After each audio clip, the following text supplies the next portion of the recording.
নির্বাচনটা শুধু আইন শৃঙ্খলা বাহিনীর উপরে নির্ভর করে না।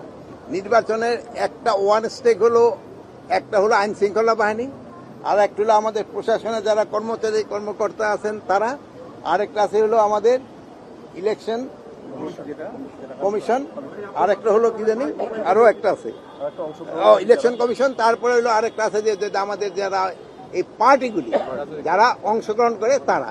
এখন ধরেন ইলেকশন কমিশনের উপরে নির্ভর করে এই পুলিং অফিসার, প্রিজাইডিং অফিসার, এটা তারা নিয়ন্ত্রণ করে।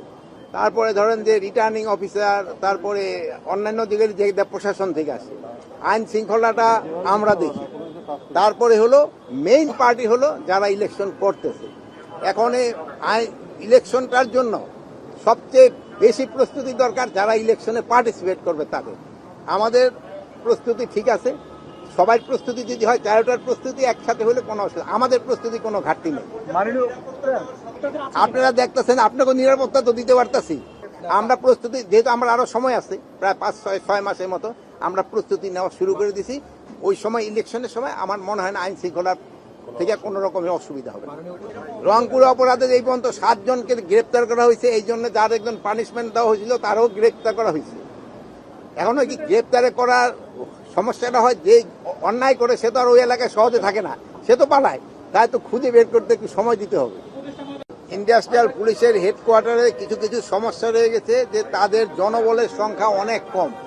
আপনারা জানেন যে আমাদের এই অগাস্টের পরে ইন্ডাস্ট্রিয়াল সেক্টরে অনেক ধরনের সমস্যা দেখা দিয়েছিল। আমাদের ইন্ডাস্ট্রিয়াল পুলিশ কঠোর পরিশ্রম করে তারা কিন্তু এই সমস্যাগুলি সমাধান করছে। এখন ইন্ডাস্ট্রিয়াল পুলিশের জনবল আরও কিছু বৃদ্ধি করতে হবে, যেহেতু আমাদের ইন্ডাস্ট্রির সংখ্যা বেড়ে যাচ্ছে আল্লাহ দিলে। এই জন্য আমাদের এটা জনবল বাড়ানো এবং তাদের সরঞ্জাম বাড়ানো দরকার। এইগুলি ব্যাপারে তাদের সাথে আলাপ হয়েছে। আর এখানে আমার মেইন আছে, এখানে আমি এর আগে একবার আসছিলাম, আসার আগে আমি একবার দেখে গেছিলাম যে তাদের 3 তলা থাকার জায়গা আছে, বাট তাদের ওয়াশরুম নাই, গোসল করে। ওই জিনিসে আমি একটা অর্ডার দিচ্ছিলাম যে একটা করে দাও, আজকে দেখলাম এটা তারা করছে।